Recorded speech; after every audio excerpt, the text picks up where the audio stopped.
Merci beaucoup, Véronique. Alors, j'ai quelques minutes pour vous parler des différentes techniques. Comment est-ce qu'on fait pour mesurer la tension artérielle? Un peu, c'est quoi la signification de la tension artérielle quand vous la mesurez vous-même? Qu'est-ce qui a fait varier? Et un peu les autres facteurs de risque qui vont moduler le risque de la pression artérielle. Puis un peu comme peut-être une diapositive pour voir les bénéfices du traitement d'hypertension.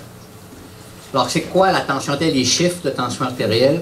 Alors, la pression artérielle, c'est la même chose que tension artérielle. On utilise de façon similaire, soit pression artérielle ou tension artérielle. Et on dit qu'une pression artérielle est normale lorsqu'on a le chiffre de 120 sur 80. Il faut comprendre que dans une journée, on va avoir à peu près 100 000 tensions artérielles. C'est-à-dire notre rythme cardiaque, c'est à peu près 70 par minute. On a 60 minutes à l'heure, 24 heures par jour. Si vous faites le calcul, on va avoir à peu près 96 000 différentes mesures de tension artérielle dans une journée. Un premier travail, c'est de se faire une norme de ces chiffres-là, de faire un peu une moyenne et essayer de voir quelle est votre pression artérielle de cette journée-là ou des journées subséquentes et qu'est-ce qu'on fait pour avoir une idée relativement bonne de votre tension artérielle. Alors, 120 sur 80, c'est le chiffre qui représente, 120, c'est le chiffre qu'on dit la systolique, alors c'est la contraction cardiaque. 80, c'est la diastolique, c'est le chiffre de la résistance à la circulation, comme expliqué le Dr Gratton. Et on dit qu'une tension artérielle est anormalement élevée lorsqu'on a le chiffre de 140 sur 90 mm de mercure. Mais encore, souvenez-vous, ça devrait être la moyenne de 100 000 battements cardiaques. Donc, qu'est-ce qu'on fait pour mesurer la tension artérielle? La méthode la plus standard de mesurer, c'est un professionnel de la santé, pharmacien, infirmière, médecin, qui mesure la pression dans une circonstance, qui va être une clinique, une pharmacie, un bureau et ainsi de suite, et qui va respecter un standard. C'est-à-dire qu'on voudrait que vous soyez assis, calme, pendant à peu près 5 minutes, dans une chaise confortable, avec le bras appuyé, les pieds au sol, et on va obtenir quelques chiffres de pression, 2, 3, qui vont nous donner une mesure que vous avez de votre pression artérielle dans une clinique, dans un bureau. On sait que ce chiffre-là, bien qu'intéressant, reflète une situation qui est un peu anormale. Dans une clinique, dans un bureau, je ne sais pas chez vous, ça ne reflète pas les conditions de la journée.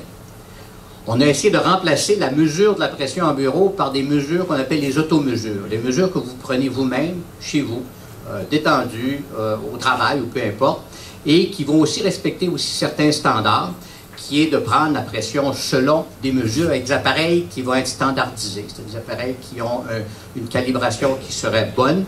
On a mis, si je vous ai mis ici le site de la Société canadienne d'hypertension, où les types d'appareils qui ont été utilisés, standardisés, sont indiqués. Et vous avez sur ces appareils-là le logo de la Société canadienne d'hypertension qui va dire que ce type d'appareil-là a été vérifié et qu'il va vous donner une mesure adéquate en autant que vous respectez le standard de la pression artérielle qui est encore de prendre la pression dans une atmosphère qui est calme, assise, détendue. Il faut comprendre qu'il y a beaucoup de choses qui vont faire varier la pression artérielle. Ce que vous avez ici, c'est les types d'appareils qui sont vendus dans plusieurs pharmacies, dans plusieurs commerces, même maintenant, aujourd'hui, et qui vont respecter les standards. Comme j'ai mentionné, il va y avoir le petit logo de la Société canadienne d'hypertension artérielle qui vous dit que l'appareil, ou pas l'appareil, mais la marque d'appareil a été vérifiée. Il produit des appareils de qualité. En fait, ce sont des bons appareils qui sont vendus dans ces pharmacies ou ces commerces ou ces endroits qui vont avoir ce logo-là. Il faut comprendre que la pression artérielle varie de façon très importante à l'intérieur d'une journée. Ce que j'ai mis ici, c'est quelques-unes des circonstances qui vont faire varier votre tension artérielle. Alors, mettons qu'elle est 120 sur 80 quand vous levez le matin ou 130 sur 90. Si vous êtes dans une réunion, vous allez monter votre pression d'en moyenne 20 mm de mercure. Alors, vous allez passer de 130 à 150 mm de mercure. Et le diastolique va passer de 80 à 95 mm de mercure. Il faut donc comprendre qu'une réunion où théoriquement vous êtes calme et détendu avec vos confrères et consoeurs, ça fait monter la pression. Travailler ici, travailler, ils ne disent pas ce que c'est que travailler, mais travailler, c'est 16 mm de mercure sur 13 mm de mercure, c'est-à-dire que le fait que quelqu'un qui travaille physiquement monte sa pression d'à peu près, aussi 15 à 20 mm de mercure. Vous descendez un petit peu plus bas, ici, travailler dans un bureau, c'est 6 mm de mercure. Vous avez compris la différence entre travailler et travailler dans un bureau? En tout cas, ces gens-là travaillent moins fort, semble-t-il, leur pression monte moins. Vous avez aussi à effectuer des tâches ménagères, c'est 10 mm de mercure sur 7 mm de mercure. Donc, effectuer des tâches ménagères, c'est travailler plus fort que quelqu'un qui travaille dans un bureau. Il devrait donc avoir une compensation financière à travailler à domicile. Conduire un véhicule, 15 mm de mercure sur 10, ça c'est quand il n'y a pas de trafic. Quand il y a du trafic, probablement c'est 20 mm de mercure. Donc, il faut comprendre qu'il y a beaucoup de choses qui vont varier. S'habiller, parler au téléphone, 10 mm de mercure. lire 2 mm de mercure, regarder la télévision, c'est 0. Ça dépend quoi. Là. Hier, le Super Bowl, ça a dû faire monter. Se détendre, c'est 0. Dormir, c'est 10 mm de mercure. Donc, se détendre, dormir, ça va faire réduire la pression en moyenne de 10 mm de mercure et jusqu'à 20 mm de mercure. Tout ce que je veux vous indiquer, c'est qu'une pression qu'on va mesurer dans un bureau, dans une clinique ou même à domicile reflète l'image du moment. C'est un instantané, si vous voulez.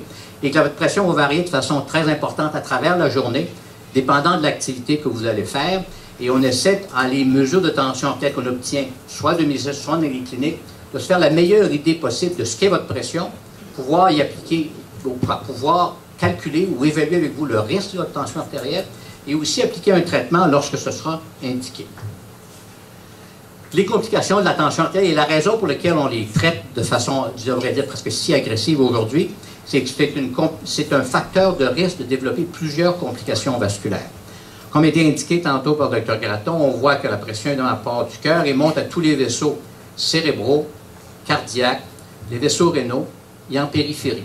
Et plus la pression est élevée, plus les vaisseaux fatiguent, ni plus ni moins. C'est comme toute pression dans un tuyau. Et plus on augmente la pression, surtout c'est un phénomène de temps. Ce n'est pas la pression du moment qui est dangereuse, c'est la pression du moment, mais cumulative à travers les mois, les années, qui va finir par faire le dommage. Une pression qui s'élève lorsque vous montez un escalier ou lorsque vous faites un exercice ou lorsque vous êtes stressé, ça fait monter la pression, mais ce n'est pas de soi dangereux. C'est le fait de le faire à répétition après des années qui va éventuellement pouvoir être un facteur de risque de développer un accident vasculaire cérébral. Alors, un accident vasculaire cérébral qui peut causer une paralysie. Des démences vasculaires, on sait que c'est un facteur qui, cumulatif, à travers les années, finit d'ajouter, si vous voulez, aux facteurs de démence qui sont, qu'on connaît sous le nom d'Alzheimer, mais qui n'est pas l'Alzheimer, une démence vasculaire. C'est un facteur de risque de faire un infarctus du myocarde, une attaque cardiaque. Évidemment, c'est la même chose.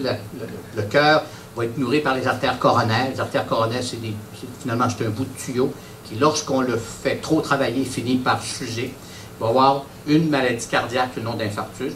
L'insuffisance cardiaque, c'est la pompe, c'est le muscle lui-même qui vient être fatigué parce qu'il travaille trop fort.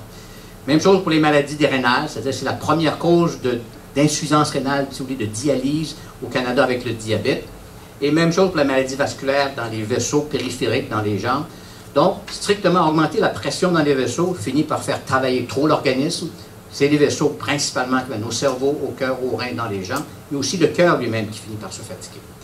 J'en reviens à mes pressions artérielles moyennes, c'est 120/80 lorsque vous êtes une pression normale, 140/90 lorsque vous êtes hypertendu artériel de façon en moyenne, et plus la pression est élevée, plus le risque va augmenter. Mais il faut aussi comprendre, comme a expliqué le Dr. Gratton, que c'est des facteurs qu'on va moduler. Le fait d'être un hypertendu artériel de soi est un facteur de risque, mais il va l'être d'autant plus qu'on a d'autres facteurs de risque associés. C'est-à-dire que plus on vieillit, évidemment, plus on a de chances de mourir, ça va de soi. Et évidemment, plus on vieillit, plus aussi la pression va augmenter, qui va ajouter notre risque cardiovasculaire. Un homme a plus de chances de mourir plus jeune qu'une femme, mais il y a quand même quelque chose qui s'améliore tranquillement dans le temps. Les femmes, tranquillement, nous rejoignent aussi. Alors, on va avoir probablement l'équivalence qui va se faire tranquillement, probablement dans une quinzaine ou une vingtaine d'années. L'histoire familiale, plus, évidemment, nos parents sont décédés jeunes de maladies cardiaques, plus on a de risques. Il y a des facteurs qui sont modifiables sur lesquels on peut agir, dont le premier, l'hypertension artérielle, qu'on parle ce soir. Il y a aussi les gens qui ont un cholestérol élevé. Les fumeurs, évidemment, devraient cesser de fumer. C'est peut-être le facteur le plus difficile des fois à corriger, mais qui a le meilleur succès rapidement. Diabétique, la sédentarité dont on va parler aussi tantôt, l'obésité dont on va parler aussi tantôt, et le stress. Au niveau du stress, le stress, c'est un de nos facteurs psychosociaux qui a plus d'impact sur la tension artérielle, évidemment qu'on peut corriger peut-être aussi relativement difficilement. Et l'alcool, une consommation exagérée d'alcool, la définition d'exagéré est variable, mais en haut de 2 consommations par jour, en moyenne pour un homme et 1 pour une femme, va être associée à une augmentation de la tension artérielle. Donc, on a des facteurs de risque qui vont être associés à des complications additionnelles cardiaques, vasculaires, cérébrales et rénales. Il y a différentes réponses qu'on peut ajouter à l'hypertension artérielle, différentes manières de le traiter. Vous avez ici 2 guides qui sont disponibles, la Société québécoise d'hypertension artérielle, aussi la Société canadienne. Un, c'est des questions sur qu'est-ce que c'est que l'hypertension, comment la maîtriser. Tantôt, Mme Blais va vous parler du guide nutritionnel. D'ailleurs, c'est elle qui écrit le petit guide pour la Société québécoise d'hypertension sur le guide du traitement de l'hypertension artérielle, le guide du traitement nutritionnel de l'hypertension artérielle. Au bout de la ligne, cependant, il faut bien quand même prendre en considération on fait du bon travail. C'est-à-dire, on fait, quand je dis on, ça inclut un peu tout le monde. Personnel des soins de santé, même vous autres, la mesure de tension artérielle que vous prenez comme patient peut-être atteint d'hypertension artérielle. Ce que je vous montre ici, c'est les statistiques québécoises de mortalité, de complications cardiaques et vasculaires depuis entre 1982 et 2007. Vous avez probablement vu dans les nouvelles dernièrement, on a dit le cancer est la première cause de mortalité au Québec. C'est vrai. Si vous regardez ici le cancer, c'est une ligne qui est droite, ligne plate. C'est-à-dire qu'on a le même taux de cancer qu'on avait autrefois. Ce qu'on voit évidemment, c'est surtout de la maladie cardiovasculaire, une réduction extrêmement importante. De 500 par 100 000 de population, on est baissé à 175 par 100 000 de population. C'est-à-dire qu'on a réussi, avec le traitement de l'hypertension, le traitement du cholestérol, les hôpitaux qui traitent de façon plus efficace les infarctus du myocarde et ainsi de suite, à baisser des 2 tiers la mortalité cardiovasculaire. Maintenant, il faut maintenir ça par un bon traitement de l'hypertension artérielle. On a encore un bon bout de chemin à faire pour encore augmenter la prévention des complications cardiovasculaires. Et le traitement de l'hypertension fait partie de ces traitements préventifs, si vous voulez, de la mortalité et de la morbidité cardiovasculaire. Alors, pour le suivi de ceci, ça va être des approches non pharmacologiques, les vraies approches du traitement de l'hypertension et de la prévention, l'exercice physique, puis la nutrition. Merci.